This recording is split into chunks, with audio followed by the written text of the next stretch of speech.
دعاؤں سے وہ کام بنتے ہیں جو نہ پیسے سے بنتے ہیں نہ مجاہدے سے بنتے ہیں۔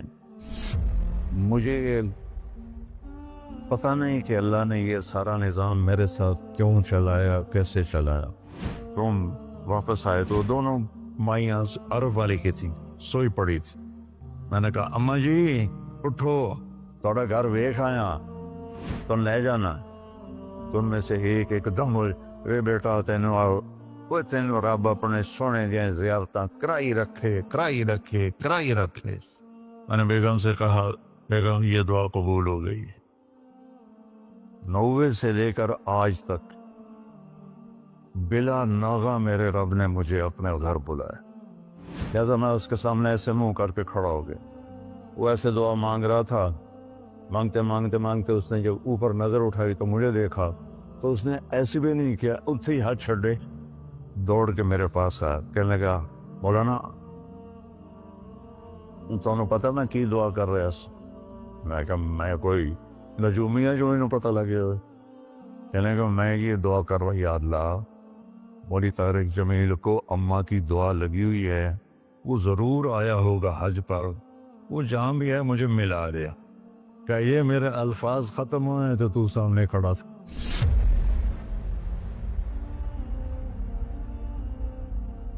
دعاؤں سے وہ کام بنتے ہیں جو نہ پیسے سے بنتے ہیں نہ مجاہدے سے بنتے ہیں۔ مجھے پتہ نہیں کہ اللہ نے یہ سارا نظام میرے ساتھ کیوں چلایا، کیسے چلایا۔ یہ ایک واقعہ کی طرف میرا ذہن جاتا تھا۔ سردی شدید تھی اور رائمنڈ سنسان ہوتا تھا۔ باہر بازار میں 2 ہوٹل تھے، ایک چائے کی دکان تھی۔ میں برآمدے میں کھڑا تھا تو میرے استاد صاحب رحمۃ اللہ علیہ مولانا عبدالرحمن، انہوں نے کروٹ بدلی کیا۔ تو ان کے قریب دوسرے استاد لیٹے ہوئے تھے، مولوی احمد بٹلہ صاحب۔ کہنے کہ مولانا کیا ہوا؟ کہنے کہ سر میں بہت درد ہے۔ بس یہ سننا تھا کہ میں اوپر گیلری میں میرا بستر تھا اور وہ اتنی سختی تھی گورنمنٹ میں کہ یہ جو گھڑی باندھنا بھی وہ کیا تھا، خلاف قانون تھا، اور تھرمس رکھنا بھی خلاف قانون تھا۔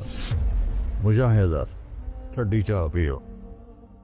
تو 2 لڑکوں نے تھرموس چوری رکھا ہوا تھا، وہ میں ایک کو میں نے جا اٹھایا، میں نے کوئی تھرموس کتنے؟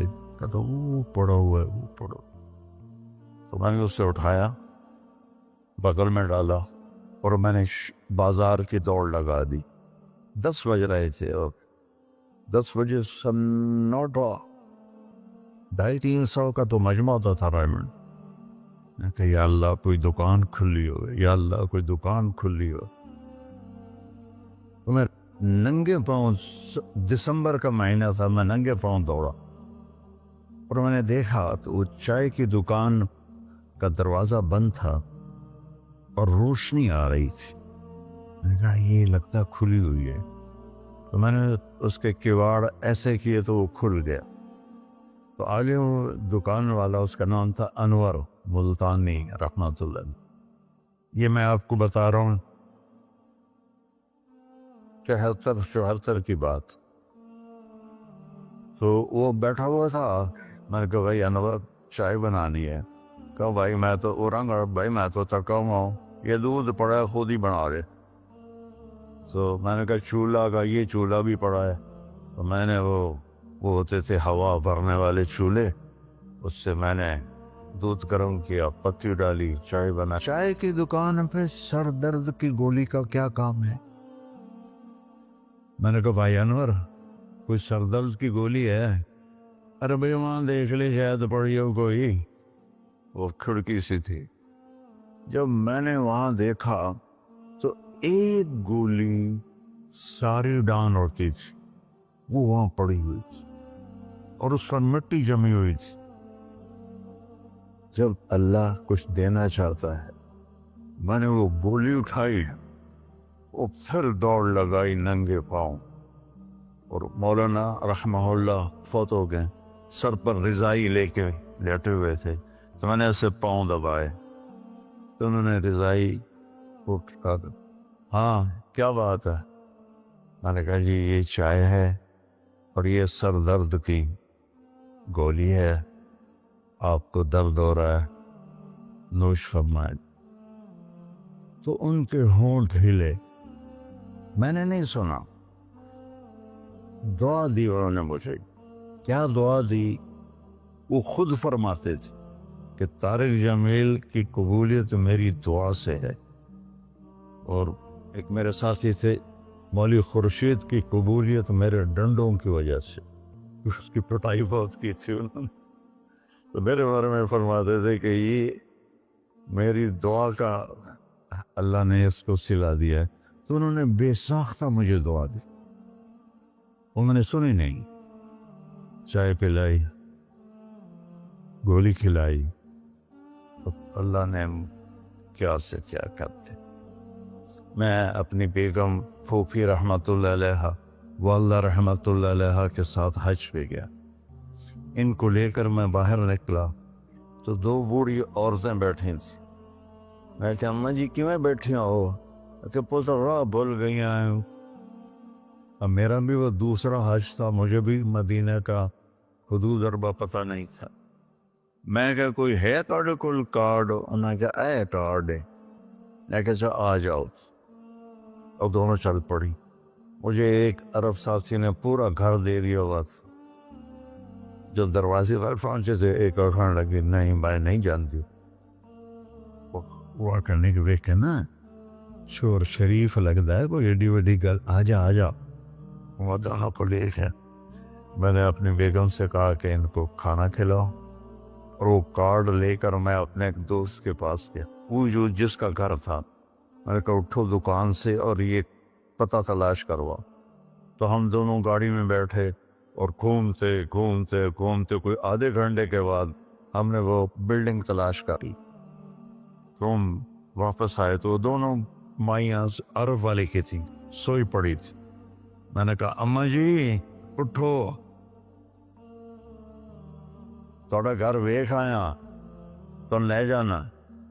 تو ان میں سے ایک دم اے بیٹا تینوں رب اپنے سونے دیا زیارتاں کرائی رکھے۔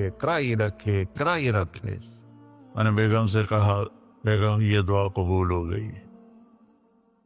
90 سے لے کر آج تک بلا ناغہ میرے رب نے مجھے اپنے گھر بلایا۔ ایک 94 کا حج نہیں ہوا کہ وہ میری انگلینڈ تشکیل ہو گئی تو میں وہاں چلا گیا، پے در پے حج عمرہ حج عمرہ حج عمرہ حج عمرہ۔ یہ 3 سال کووڈ کے جو آئے تھے نا، وہ ناغہ ہے۔ تو میں ہمیشہ کہتا تھا کہ اماں دی دعا۔ اب ایک مزیدار قصہ سنا کے پھر نماز پڑھنی میں طواف کر رہا تھا تو میری نظر پڑی جواز وسیم پر، وہ مقام ابراہیم پر نفل پڑھ کے نا بیٹھ کے دعا مانگ رہا تھا۔ تو میں وہاں کھڑا ہو گیا، میرے ساتھی نے کہا طواف پورا کرنا بھی ہے۔ میں کہا پتہ نہیں اٹھ کے کتنے چلا جاوے، لہٰذا میں اس کے سامنے ایسے منہ کر کے کھڑا ہو گیا۔ وہ ایسے دعا مانگ رہا تھا، مانگتے اس نے جب اوپر نظر اٹھائی تو مجھے دیکھا، تو اس نے ایسے بھی نہیں کیا، اتنے ہی ہاتھ چھڑے دوڑ کے میرے پاس آیا، کہنے لگا مولانا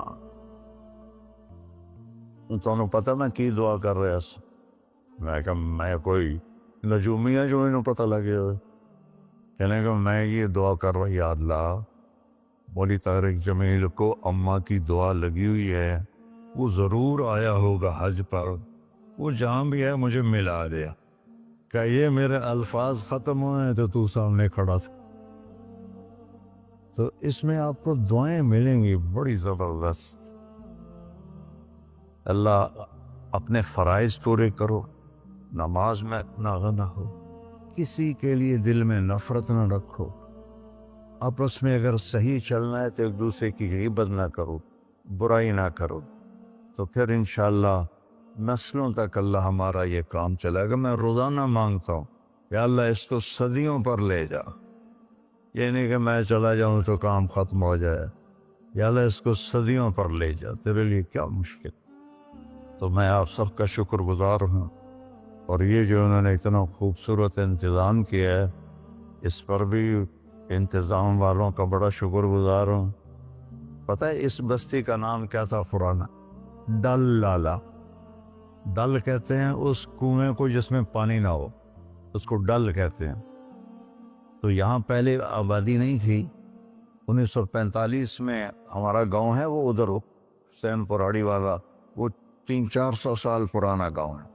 تو جیسے برادریوں میں ہو جاتی ہے خبر, تو وہ کچھ ہوا ہوگا ہماری تو پیدائش سے پہلے. تو میرے تایا رحمۃ اللہ علیہ میاں حق نواز, انہوں نے آ کر یہاں گھر بنایا.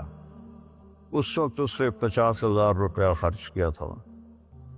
تو 1948 میں پھر ان کے چھوٹے بھائی تھے میرے والد, انہوں نے آ کے گھر بنا لیا. تو اس گاؤں کی ابتدا ہوئی اور بسم اللہ ہوئی.